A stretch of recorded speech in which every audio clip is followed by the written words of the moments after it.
अस्सलाम वालेकुम नाज़रीन, मैं हूं अरसलान खोखर। आप देख रहे हैं प्रोग्राम तेज़ी मंदी। स्टॉक मार्केट की बात के साथ साथ इस वक्त कारोबारी सूरत हाल बेहतरी की जानिब ऐसे इशारे गवर्नमेंट की तरफ से दिए जा रहे हैं, लेकिन जो एदाद शुमार सामने आ रहे हैं वो हकीकत में उसके बरक्स है। महंगाई वहीं की वहीं है, बड़ी और अहम सनतें उनकी सलाहियती पैदावार में कमी हुई है, पेट्रोल की कीमत बढ़ने से बहुत ज़्यादा बोझ बढ़ेगा, यकीनी तौर पर बिजली की कीमतें एक बार फिर बढ़ गई हैं।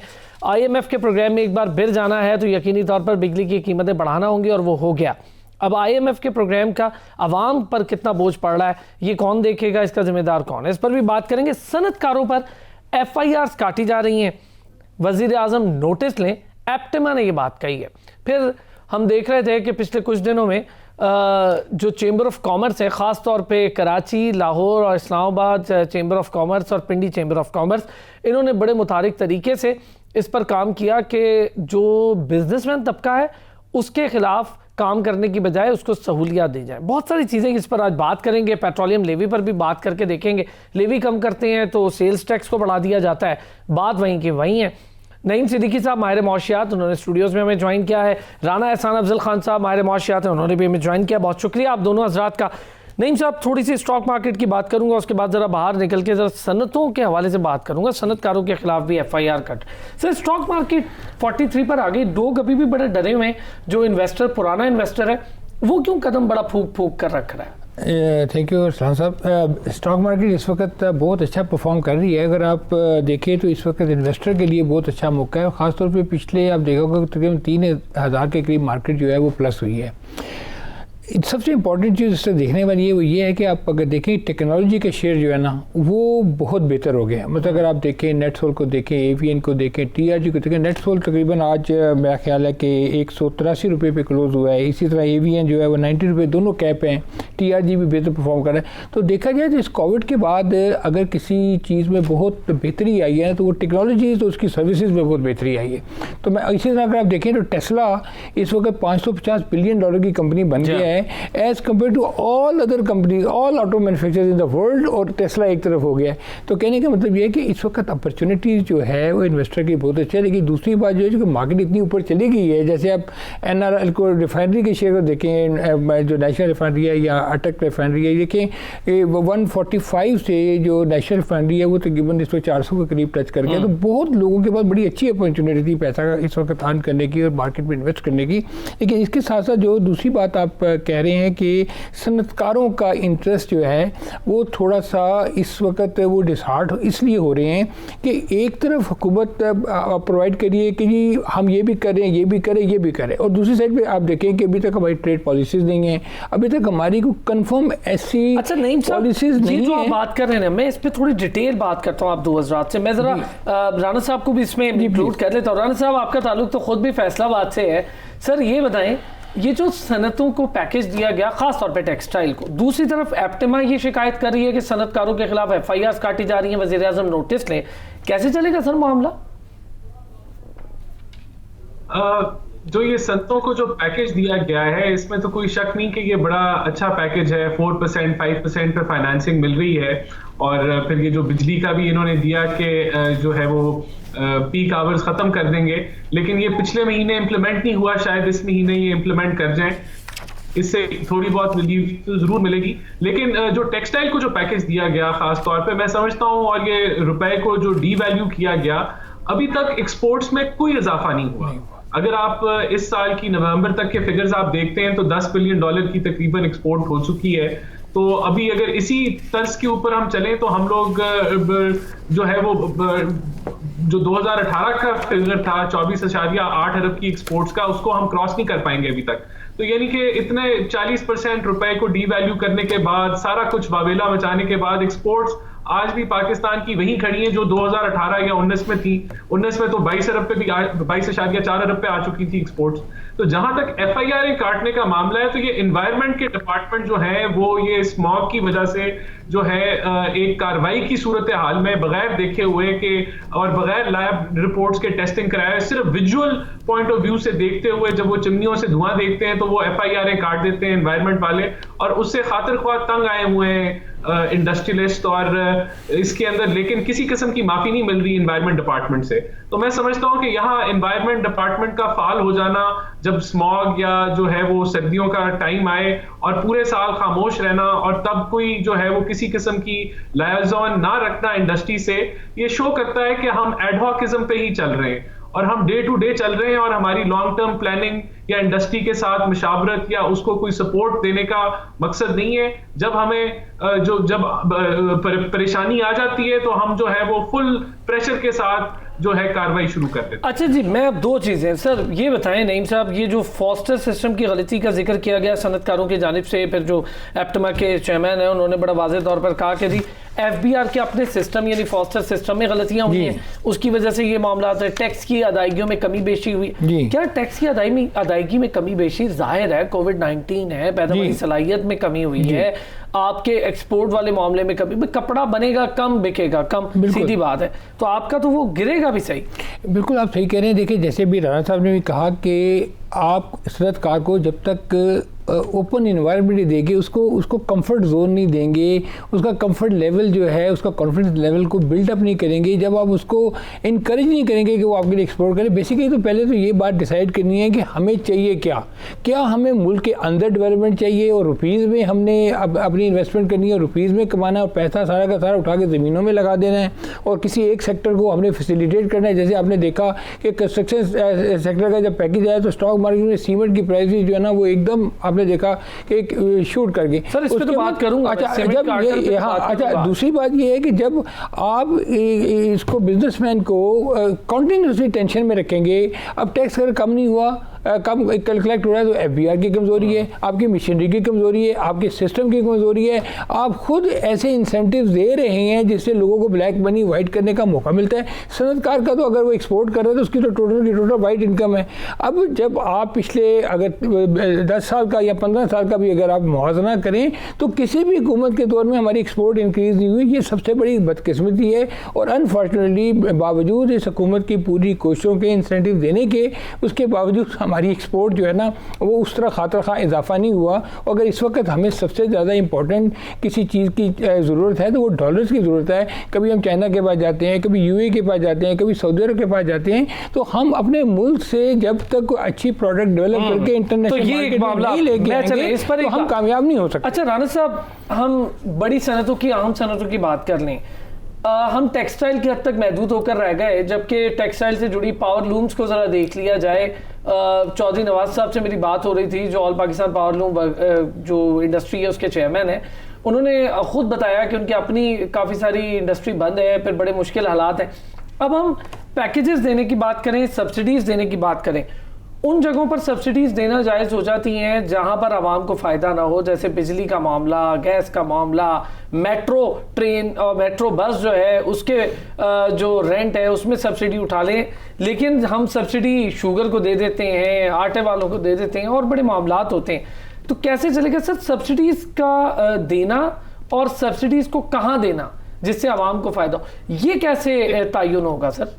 देखें ये बड़ी एक लंबी चौड़ी डिस्कशन है, लेकिन अगर इसको मुख्तसरन मैं सम अप करूं, देखें अभी ये जितनी भी फाइनेंसिंग टर्फ की फैसिलिटी आई है, जो सस्ते लोन्स हुकूमत दे रही है कोविड के सिनारियो के अंदर, तो इसके अंदर आप ये देखें कि हमारी जो कह लें कि जो एक ऑर्गेनाइज सेक्टर है या जिनके अंदर प्रॉपर जो है वो फाइनेंशियल्स बनते हैं, ऑडिटेड फाइनेंशियल्स होते हैं कंपनीज के पास, वो तो हार्डली आपकी जो टोटल बिजनेस इंटरप्राइजेस हैं अगर 100 हैं तो उसमें से 1-2% से ज्यादा के पास ये फैसिलिटी नहीं है।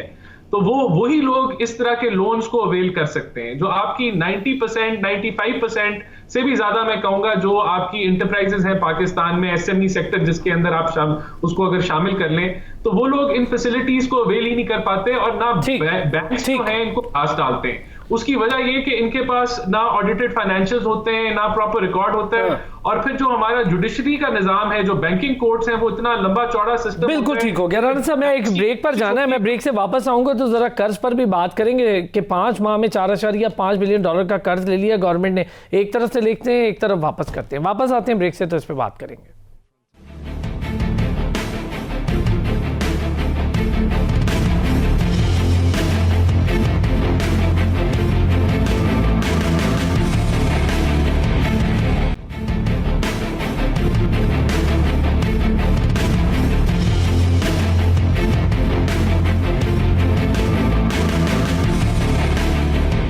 Welcome back. और ब्रेक पर जाने से पहले ज़रा बात हो रही थी कि इस वक्त जो इंडस्ट्री को मराहत और जो सब्सिडीज़ का सिलसिला है वो, और फिर जो लोन देने के मामले हैं वो, ये कितने सहल, कितने आसान हैं और कितने मुश्किल हैं। हम बात तो कर देते हैं कि आइडियाज़ ले आएँ और लोन ले जाएँ, ऐसा होता नहीं है। बड़े बड़े लंबे चौड़े फर्रे देने पड़ते हैं डॉक्यूमेंट्स के, तब जाके मामला आगे बढ़ता है। नईम सिद्दीकी साहब, राना एहसान अफजल खान साहब हमारे साथ मौजूद है। नईम साहब, राना साहब ने बड़ी वाज़ेह बात कही कि ज़ाहिर है लोन देना भी इतना आसान काम नहीं है, पर लोन की रिकवरी इतना आसान काम नहीं होगा जो मुआशी और कारोबारी सूरत हाल है। देखिए, जैसे राना साहब ने कहा कि जो एसएमई सेक्टर है ना, उसके पास तो ये अपॉर्चुनिटी होती नहीं कि वो बैंकों के पास जाए। वो तो छोटे छोटे सरमाए से काम कर रहे होते हैं और बहुत बड़ी तादाद होती है उनकी। उनके पास बात तो कई ऐसे हैं जिनके पास बैंकों में अकाउंट ही नहीं होते, तो ऑडिटेड अकाउंट बनवाना या किसी चार्टर्ड अकाउंट के पास जाना वो उनके लिए पॉसिबल ही नहीं होता। अब हुकूमत कहती है कि हम सबको लोन देंगे, तो बैंक के पास जब आप जाते हैं तो बैंक की तो अपनी प्री रिक्विजिट फॉर्म बने हुए हैं, उनको पता है। वो कहते हैं जी आप हमें बैलेंस शीट ला के दें, हमें अकाउंट ट्रायल बैलेंस ला के दें, अपने अकाउंट्स ला के दें और अपने पिछले 5 साल की सेल हमें दिखाएं, फिर हम उस पर असेस करेंगे। फिर सबसे बड़ी बात है कि बैंक कोलेट्रल के बगैर आपको लोन देते ही नहीं है। तो कोलेट्रल उनके पास एसएमई सेक्टर के पास कहाँ है? तो फिर रहेगी सिर्फ बड़ी सनतें। बड़ी सनतों को आप देखें, उनकी 80% रिक्वायरमेंट तो जो एसएमई सेक्टर है वो बड़ी सनतों में भी टेक्सटाइल ही है बस। अच्छा, अब हम जैसे भी आप बात कर रहे थे कि क्या हम खाली टेक्सटाइल पे सर्वाइव कर रहे हैं।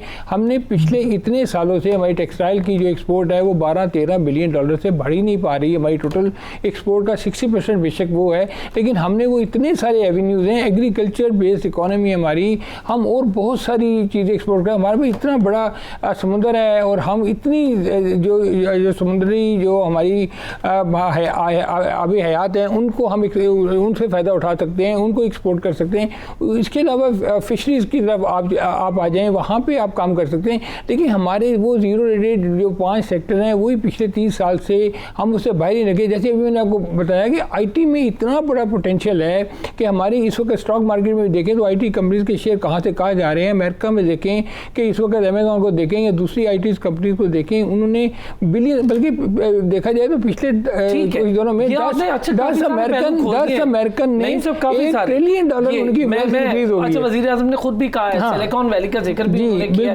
राना साहब, हम आईटी सेक्टर की बात कर लें, सी फूड सेक्टर की बात कर लें, फिशरीज सेक्टर की बात कर लें, हम इन सेक्टर्स पे तवज्जो क्यों नहीं दे रहे? हमारे पास तो बड़ी कोस्टल लाइंस हैं, बहुत अच्छी बड़ी कोस्टल लाइन है, कोस्टल एरिया है, कोस्टल टूरिज्म पर भी बात हो सकती है, लेकिन हम फंस के ही रह गए ये इन 4-5 चीज़ों में।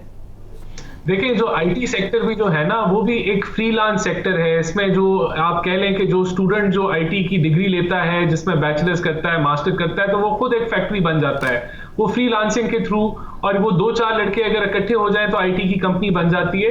तो इस सेक्टर में समझता हूँ हुकूमत ने तो इतना बड़ा रोल नहीं प्ले किया होगा, लेकिन जो इंडिविजुअल्स हैं उन्होंने, हमारा क्योंकि एक डायनामिक मुल्क है और बड़े टैलेंटेड जो है हमारे पास रिसोर्स है, ह्यूमन रिसोर्स की, तो ये ऐसा सेक्टर है कि जिसको अगर हुकूमत इसके ऊपर फोकस करे तो डेफिनेटली मैं एग्री करूंगा, ये एक बहुत बड़ा पोटेंशियल है। इसके अलावा एक चीज ऐड भी कर दीजिएगा। राना साहब, मेरी आवाज आ रही है? 2-4 सेक्टर्स को जीरो रेटिंग कर दी, उस पे इनको इजी फाइनेंसिंग अवेलेबल कर दी, लेकिन हमने और सेक्टर्स को डेवलप ही नहीं किया। ये हमारी बदकिस्मती है और इस हुकूमत में भी हम देखते हैं कि कुछ भी नहीं कर रहे। और सेक्टर्स को जो है तवज्जो दें और कुछ 2-4 साल की पॉलिसी हो, 5 ईयर पॉलिसी हो, 10 ईयर पॉलिसी हो कि हमने ये, जिस तरह आपने बताया फिशरीज है, इसको अगर ये हमने इनको $2 बिलियन की एक्सपोर्ट पे लेके जाना है और उसके ऊपर स्पेसिफिकली सेक्टर वाइज काम हो, तो वो नहीं हो रहा। और यही वजह है कि हमारी एक्सपोर्ट्स जो हैं वो अभी हम 20 से 24-25 अरब के दरमियान ही खेलते जा रहे हैं, जबकि वो मुबालिक जिनकी कुछ भी नहीं थी एक्सपोर्ट्स आजकल बहुत ज्यादा बढ़ गई। अच्छा, राना साहब, हम चंद इंडस्ट्रीज जिसका मैं जिक्र कर रहा हूँ, और नईम साहब से भी, आप 2 हज़रात से मुझे ये बताएं, आपने खुद देखा होगा मसाबकाती कमीशन की रिपोर्ट सामने आई है कि हमने 40 अरब से जायद इजाफा कमाते देखा है, मुनाफा, इतना ज़्यादा मुनाफा, और सिर्फ सीमेंट फैक्ट्रियों को, मतलब सीमेंट कार्टेल हो गए और वो चंद हैं, सारे नहीं हैं, चंद हैं जिन्होंने ये मुनाफा। इसकी वजह से 8.3% से जायद सीमेंट के रेट भी बढ़ गए हैं। आवाम पर तो बोझ डल रहा है, इसको कौन देखेगा सर? हम एक तरफ कभी शुगर माफिया, कभी गंदम माफिया, और फिर अब सीमेंट माफिया भी देखेंगे। जी राना साहब, आपसे ही फरमा। जी राना एहसान अफजल साहब, मेरे से या नईम साहब से? आपसे। जी बिल्कुल आप सही फरमा रहे हैं। बदकिस्मती से आप देखें कि जहांगीर तरीन साहब जो कि एक बहुत फेस होते थे पीटीआई के, जिन्होंने पंजाब की हुकूमत भी बनाई, फिर उसी तरह के लोग जो हैं वो पॉलिसीज को लीड करते हैं और सारे मामला जो हैं वो जो वहां जो लॉबीज बैठी होती हैं वो हाईजैक कर लेती हैं। और एसएमई की आवाज उठाने के लिए देखें, जो इकोनॉमी बढ़ती है, डेवलप होती है, वो एसएमई सेक्टर से होती है। बदकिस्मती से एसएमई सेक्टर के लिए को फाल करने के लिए मैं नहीं समझता कि किसी भी किस्म की सब्सिडी आज भी मौजूद है एसएमई सेक्टर्स के लिए। ये जो यूथ लोन्स भी हैं, ये एक हमारा ओवरऑल एक वीक स्ट्रक्चर होने की वजह से सही टैलेंट को, यूथ को ये लोन्स नहीं पहुंचते। और जो बैंक्स को आप एक तरीके से पुश करते हैं कि यूथ को वो लोन्स दें, बेशक वो कमर्शियल बैंक्स हो, वो भी इससे जान छुड़ाने की कोशिश करते हैं और उनकी कोशिश होती है हम अपने करंट क्लाइंट्स को किसी तरीके से जो है वो मैनेज कर जाएं। और उन जो यूथ जो टैलेंटेड है, क्योंकि उसके पास कोलैटरल नहीं है, जिस तरह नईम साहब ने फरमाया, उनको जो है वो डेवलप हम नहीं कर पाए। और कोई एसएमई पॉलिसी मैं नहीं देख रहा किसी किस्म की कि आगे भी मुझे नजर आ रही है जो इस सेक्टर को बढ़ाए, और यही बैकबोन होती है इकोनॉमी। नईम साहब, हमने ये भी देखा कि वज़ीर आज़म ने इस इंडस्ट्री को, जो कि हम कंस्ट्रक्शन इंडस्ट्री कहते हैं, इसको इंडस्ट्री का दर्जा भी मिला, इसको मराद भी मिली। उसके बावजूद ना तो घरों की कीमतें कम हो रही हैं आम आदमी के लिए, और ना ही जो रियल एस्टेट सेक्टर प्लॉट्स की कीमतें वो भी कम नहीं हो रही। तो फिर ऊपर से ये सीमेंट की कीमतों का बढ़ जाना। देखें, अब ये जैसे अभी बात हो रही है कार्टेल की, आपने देखा गंदम में हुआ, चीनी में हुआ, सीमेंट में हुआ, अब ये पेट्रोल में भी हुआ। आपको पता है कि ये एक पेट्रोल कंपनी के कई सौ उनके पेट्रोल पंप है, जबकि उनको 70 से ज़्यादा पेट्रोल पंप वो बना नहीं सकते, और 1 लाख रुपये सिर्फ जुर्माना है इस पर अगर उन्होंने कोई पेट्रोल पंप फालतू बनाए। तो हुकूमत ने खुद लूप होल छोड़े हुए हैं। अब एलएनजी की कीमतों आप दे रहे हैं, कितना बड़ा स्कैंडल उसका चल रहा है। सीमेंट में ये जब तक कंपटीशन कमीशन ऑफ पाकिस्तान जब तक इसके ऊपर एक्शन न ले, किसी को प्रॉपरली जो आवाम का पैसा है अगर आप अपनी जेबों में डाल रहे हैं, या गरीबों का पैसा उसको अपनी जेबों में डाल रहे हैं, मैं ये नहीं कहता कि पीपल्स पार्टी की हुकूमत है या नून की है या इनकी हुकूमत है पीटीआई की, ये बहुत एफर्ट्स कर रहे हैं। महादादा साहब बड़ी कोशिश कर रहे हैं, ये तो वेरी कॉम्पिटेंट गाय, माशाल्लाह यंग आदमी है, और उनमें उनका विजन भी है। जाके फैटफ में काफ़ी उन्होंने मेहनत की है, अभी फैटफ से हुकूमत निकालने की कोशिश भी करिए, लेकिन हुकूमत से जो बड़े जो कार्टेल है ना, ये काबू नहीं आ रहे। ये जब तक काबू नहीं आएंगे आगे। अच्छा, सबसे बड़ी बात यह है कि business of the government is not true the business, ये बेसिक चीज़ है। अब आप देखें गवर्नमेंट में जो लोग बैठे हैं वो तो खुद स्टेक होल्डर थे सारे के सारे, उनके एलएनजी में स्टेक हैं, उनके पावर हाउसेज में कंप्लेंट है, उनके सीमेंट में है, हाँ उनमें है। अब जब इन लोगों को आप साथ दे के चलेंगे तो कैसे पॉसिबल है कि वो ऐसा फैसला करेंगे जिसमें उनको नुकसान हो रहा हो। हमें तो देखें ना, टैक्सेशन सबसे इम्पोर्टेंट है, लेकिन टैक्सेशन लेने का तरीका ठीक नहीं है। आपने कहा जी इस इंडस्ट्री में हम टैक्स नहीं देते, इस इंडस्ट्री में, यानी कि एक इंडस्ट्री जो है वो बाकी सबका बोझ अगर अपने ऊपर उठाएगी, एक सेक्टर ऑफ इंडस्ट्री अपना बोझ उठाएगा, तो वो कैसे, जब तक चारों पहिए खुद गाड़ी नहीं चलाएगी तो कैसे चल सकती है। आप कहते हैं कि ये जो सेक्टर है इसको हम राहत दे देते हैं, ये जो सेक्टर इसको हम टैक्स लगा देते हैं। जैसे अभी इन्वायरमेंट की बात आपको पता है, अब यहाँ सनतें 30 साल पुरानी लगी हुई हैं, इन्वायरमेंटली फ्रेंडली है ही नहीं, प्रॉब्लम होना ही होना है। अब आप उनको टाइम दें। अब सनतकारों को भी चाहिए कि वो अपनी इंडस्ट्री को चेंज करें, अपग्रेड करें, नई सनतें लगाएं। लेकिन हुकूमत को भी चाहिए, अभी हम गए थे पीछे फैसलाबाद विजिट करने, फैसलाबाद सारा हमने विजिट किया, माशाल्लाह बहुत ज़बरदस्त किस्म की इंडस्ट्री लगे और पोल्यूशन फ्री यूनिट्स वहाँ लगे हुए हैं। इस तरह हुकूमत मौका दे, ज़मीन दे, और बड़ी अच्छी पॉलिसीज़ है वहाँ पे कि जिसको प्लॉट मिलता है वो जब तक सनत नहीं लगाएगा वो प्लॉट बेच नहीं सकता, ट्रांसफ़र नहीं कर सकता। लेकिन इसके साथ मैं तो कहता हूँ 10 साल क्या, अगर आपने लॉन्ग टर्म विजन देखना है ना 100 साल का, तो आप इंडस्ट्री को 30 साल की छूट दे दें।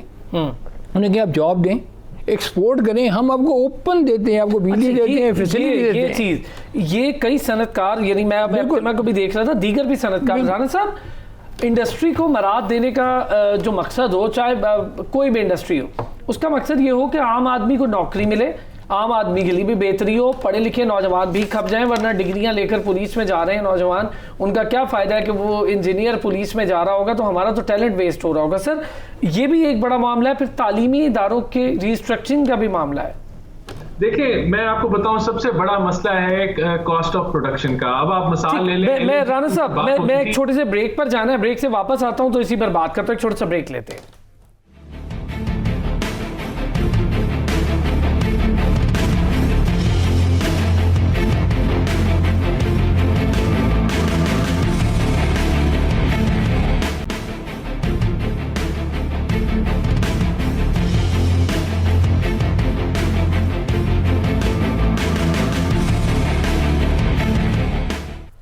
वेलकम बैक जी। बात हो रही थी कुछ पाकिस्तान के मसाइल, इकोनॉमी के मसाइल पर। नईम सिद्दीकी साहब, राना एहसान अफजल साहब मेरे साथ मौजूद है। राना साहब, अपनी बात कंटिन्यू करें जो आप कह रहे थे। देखिए, मैं ये कह रहा था कि जिस तरह कॉस्ट ऑफ प्रोडक्शन है वो बड़ा इशू है। अभी एलएनजी पे बात हो रही थी। अभी ट्रैफुग्रा जो है कंपनी, वो $3.7 के ऊपर एलएनजी आपको देने लगी थी अप्रैल के अंदर। आपके पुराने कॉन्ट्रैक्ट जो भी पीएमएलएन की गवर्नमेंट थे उनको आप रीनिगोशिएट करके 3.7 पे आपको एलएनजी मिलनी थी 1 साल के लिए, लेकिन वो आपने नहीं किया कॉन्ट्रैक्ट, और आज आपको $15 के ऊपर भी एलएनजी नहीं मिल रही।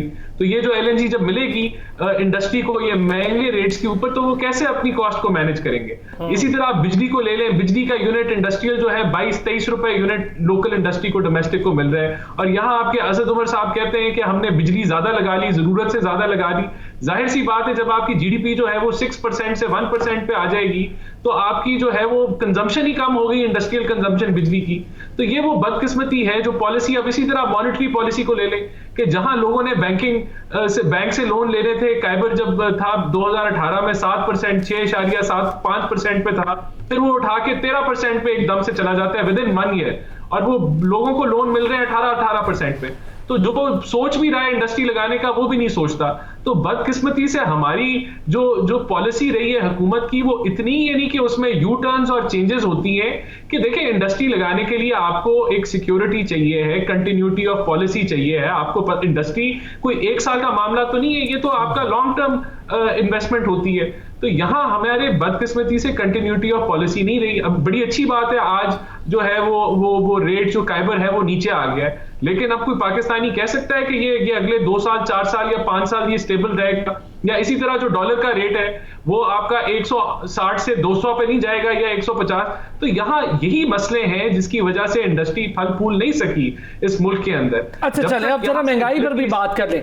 राना साहब, इंडस्ट्री की भी बात हो गई। तो आप छोड़ दें, ये पिछले 2.25 सालों में जो महंगाई के रिकॉर्ड टूटे, आप अफगानिस्तान की इन्फ्लेशन निकाल लें तो आपको पता। अभी इस महीने जो नवंबर का महीना गुजरा है, फूड की इन्फ्लेशन 12% है अर्बन एरियाज में और 16% मैं तो ये जानता हूँ राना साहब, मैं तो ये जानता हूँ कि 12% हो, 1% हो, 4% हो, मुर्गी का गोश्त 400 रुपए किलो और 450 रुपए के किलो के आसपास मिल रहा है। दालें जो 100 रुपए में थी, अब वो दालें 150 और 200 तक जा पहुंची हैं। नहीं साहब, देखें, जब आप ये देखें कि जब है परचेजिंग पावर का, आज आपके 99% पाकिस्तानियों के पास परचेजिंग पावर नहीं रही। बिल्कुल ठीक है। मैं राना साहब जरा नईम साहब का भी इस पे एक कमेंट लूं ना, फिर आपसे भी इस पे बात कर लेता हूं। ये बात ठीक है कि हम कंज्यूमर मार्केट, देखिए हम तो शुरू से ही कंज्यूमर मार्केट है हमारी, जो कंजम्पशन पावर नहीं रही हमारे पास, कंजम्पशन पावर नहीं। हम इकोनॉमी ही बेसिकली देखें, हम तो कंज्यूमर बेस्ड इकोनॉमी में चल रहे हैं। हमने तो ये सोचे ही नहीं कि हम लॉन्ग टर्म विजन हमारा क्या होगा। किसी ने ये बैठ के ये बात नहीं कि 100 रुपये क्या होगा। हम सब देखिए महंगाई का रोना रो रहे हैं। महंगाई, हम कहते हैं कि बचपन में 1 रुपये के वो 1 आने के 16 पैसे हुआ करते थे। अब आज अगर हम वो बात करेंगे तो वो इतनी इंपॉर्टेंट नहीं है जितनी इंपॉर्टेंट ये है कि हम अपने लॉसेज को अर्न करने के लिए हुकूमत क्या स्ट्रेटजीज जो है वो कर रही है। अगर चीज़ें महंगी हो रही हैं तो उनको सस्ता करने का तरीका क्या है। जैसे कार्टेल की बात हुई, जैसे हुकूमत की इंटरफेरेंस बड़ी इंपॉर्टेंट है। जैसे फ्रांस में उनका अंडे महंगे हुए, लोगों ने अंडे खरीदने छोड़ दिए। अब सबसे इंपॉर्टेंट चीज़ देखिए इस वक्त ये है कि आप एक पूरी जो है एक कॉन्फ्रेंस बुलाएं, बल्कि आप एक बोर्ड बनाएं। उस बोर्ड में आप सनतकारों को भी लें, उसमें टेक्नोक्रेट्स को भी लें, उसमें आप इकोनॉमिस्ट को भी लें, उसमें आप बैंकर्स को भी लें, और उसमें आप आम आदमी को भी लें। उसके बाद हुकूमत के जो पॉलिटिकल पार्टीज़ के भी बंदे हों, फिर बैठ के इस मुल्क के बारे में सोचें। ये बातें जो हम कर रहे हैं, हुकूमतों पे हुकूमतें आती रहेंगी, जाती रहेंगी, ये मिनिस्टर्स भी आएंगे, मिनिस्टर भी चले जाएंगे। ये फॉर एंड अगेंस्ट की बातें हो रही हैं। ये जब अगेंस्ट है तो ये बात करते थे, फॉर पे ये बात करते थे। 3 सवाल आप लोगों से कर लेता हूँ। राना साहब, जो बात कर रहे हैं नईम साहब, ऑन बोर्ड ले लें, ये कर लें, ये तो चेंबर ऑफ कॉमर्स बहुत लंबे अरसे से रो भी रहे हैं। मेरे प्रोग्राम में सारे चेंबर ऑफ कॉमर्स कहते रहते हैं कि ऑन बोर्ड नहीं लेते। सर, महंगाई की आपके नज़दीक जो कंट्रोल कैसे की जा सकती है, पहले तो ये, और बड़ी वजह क्या है? हमने 5 माह में $4.5 बिलियन गैर मुल्की कर दिया। ये सिर्फ लास्ट 5 मंथ्स की बात हो रही है, उससे पहले बहुत ज़्यादा ले चुके हैं। एक तरफ हम कर दे रहे हैं, दूसरी तरफ हम एक्सपोर्ट कर देते हैं अपनी चीनी, अपनी गन्नू, फिर वही एक्सपोर्ट की हुई महंगे दामों वापस मंगवाते हैं। राइट टाइम पे प्रोक्योरमेंट नहीं करते। एलएनजी ठीक टाइम पे खरीदी नहीं गई जब सस्ती थी, और जब महंगी हो रही है तब खरीद रहे हैं। पेट्रोलियम की लेवी खत्म करते हैं तो सेल्स टैक्स बढ़ा देते हैं। किस तरह की मैनेजमेंट है सर? देखिए, बहुत, ये तो एक बड़ा लंबी डिबेट है। इसको मैं कैसे जो है वो कूजे में बंद करूं, बहुत बड़े चैलेंजेस हैं। आप फिस्कल चैलेंज ले लें यानी कि ये कैसे मुमकिन है कि 22 करोड़ की आवाम है और टैक्स कलेक्शन आपकी जो है वो हर साल कंसेक्यूटिवली गिरे। पिछले 2 सालों से टैक्स कलेक्शन गिरी है, मुल्क कैसे चल सकता है टैक्स कलेक्ट किए बगैर? यानी टैक्स टू जीडीपी भी कम हो। चेयरमैन चेंज हो जाते हैं 2.5 सालों के अंदर, एक फाइनेंशियल ईयर वो पूरी मुद्दत नहीं पूरी करते, तो आपने कौन सी रिफॉर्म्स लेके आनी है? कौन सी मैनेजमेंट की हम बात करें यहाँ? यानी कि ये देखें, कंटिन्यूटी ऑफ पॉलिसी, हमें चार्टर ऑफ इकोनॉमी चाहिए है जिसके अंदर सारी जो ये हुकूमती जमातें हैं वो बैठी हो, ताकि जो बिजनेस कम्युनिटी उसको पता हो कि एक पॉलिसी है। यहाँ कैबर जो है एक साल में 7% और अगले साल 13% नहीं होगा। यहाँ डॉलर 105 रुपए से उठ के 160 के ऊपर एक साल में नहीं चला जाएगा।